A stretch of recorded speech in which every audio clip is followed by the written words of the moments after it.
John Lusk here of Lusk Archery Adventures. Serious testing, successful hunting.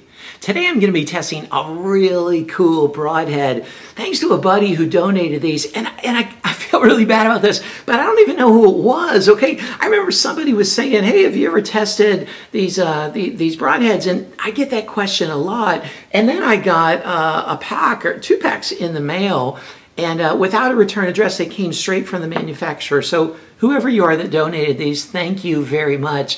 They're the GrizzlyStik Samurai 200 grain. Man, a lot of people love these broadheads. And back in some of my early days of broadhead testing, I tested some GrizzlyStiks, but this will be a really nice opportunity to put them to the test using my refined process of 2023. So that's what I'm going to be doing. If you're not familiar with my broadhead test process, you can check out the video. It's just called 2023 Broadhead Test Process, okay, here on my channel, or you can read about it in the score sheet in the description right below this video and see how this head performs in each of the tests that I do. So I'm going to be using my Bowtech CP28 set at 72 pounds. I'm using Bishop FOC King arrows for most of the shooting, and I'm using the Bishop Fat Eliminators for the really hard impact stuff because they can handle it. So really eager to put this cool looking broadhead to the test. Let's zoom on in here, check out some of the design features and specifications, and then see how it performs. Here's a good look at this GrizzlyStik 200 grain Samurai. Really classic looking traditional broadhead here. It's got the classic 3-to-1 ratio that Ashby really promotes, which is 3 times as long as it is wide. It's 3.28 inches long, and it's got a cutting diameter of 1.13 inches. The blades are 0.069 inches thick, so pretty stout, thick blades.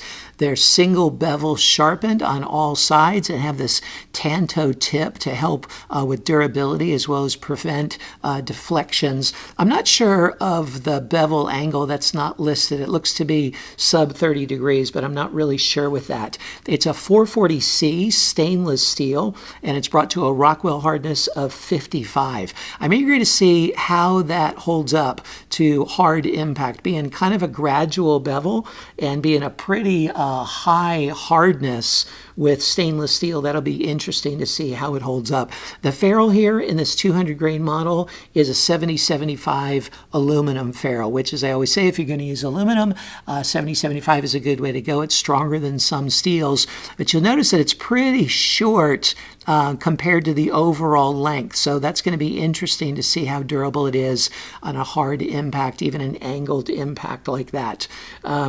It's got this overall design, like I said, that Ashby really likes, of the 3-to-1 ratio, and they believe that to be best for what they call mechanical advantage. Now, I personally am not a big advocate of that, because the mechanical advantage, it has to do in engineering or in physics with leveraging an angle like a ramp, like designing a wheelchair ramp.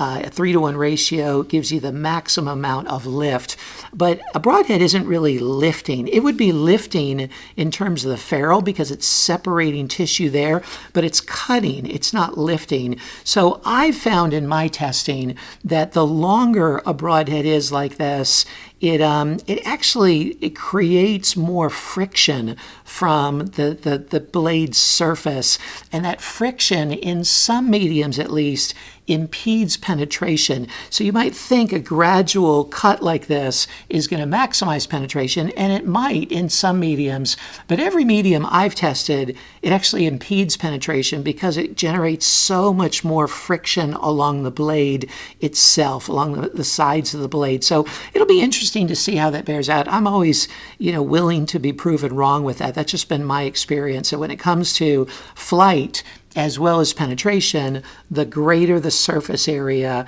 even in a long thing like this, the less effectively it flies and the less effectively it penetrates. But again, I could be wrong. It sure does look to be very well made, well constructed, well designed, quality materials, spins great, really eager to put this head to the test and see how it performs.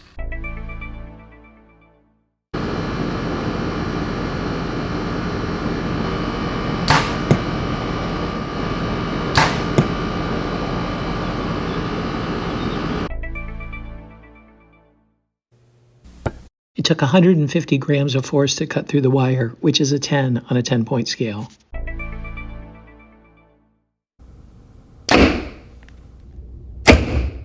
It penetrated 6.5 inches.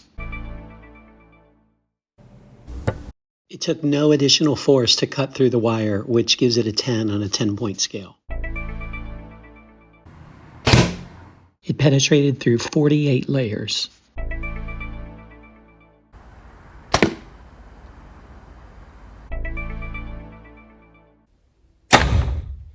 It rotated 10 degrees at 10 inches. It's in perfect condition after the 3 shots through the MDF.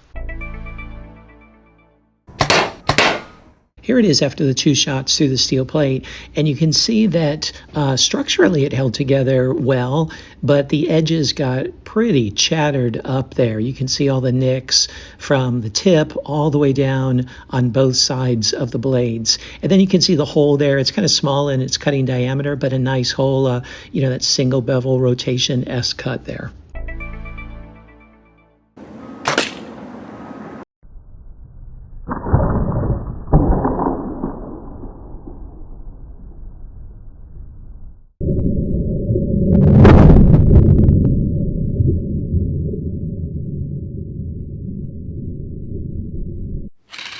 Here it is after going through all the durability testing. It's gone through the MDF 3 times, through the steel plate 2 times, and then into the concrete.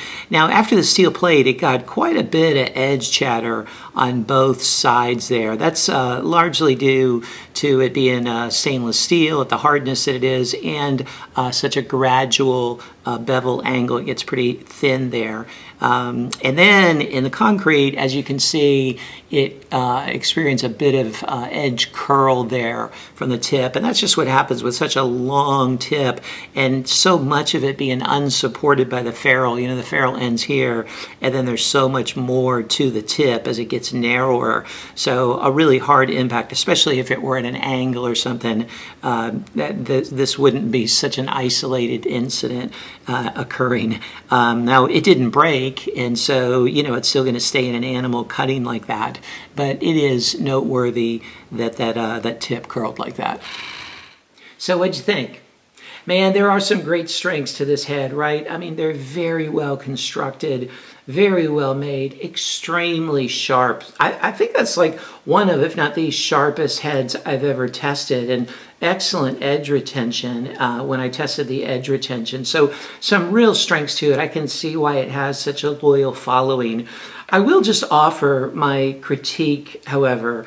I'm not a big fan of the 3-to-1 ratio. I understand how it came about, in slower speed bows and heavier arrows and so forth. I understand mechanical advantage and understand that doesn't apply in a cutting motion like this. But you can see that while it has a really relatively small cut size, it did not penetrate very well, and that's because of its length. At least in all the mediums that I've tested, and I can't test in every medium, but in all the mediums I've ever tested, the friction that comes about from the surface area really impedes penetration. And so I see that if you have a much shorter head, even with a much bigger hole, a wider cut, you're cutting more tissue, and they'll by and large penetrate a lot more effectively, and they'll fly a bit better too, because they're more forgiving in flight. There's less exposed surface area. So, you check out the score sheet and see how it performed in those penetration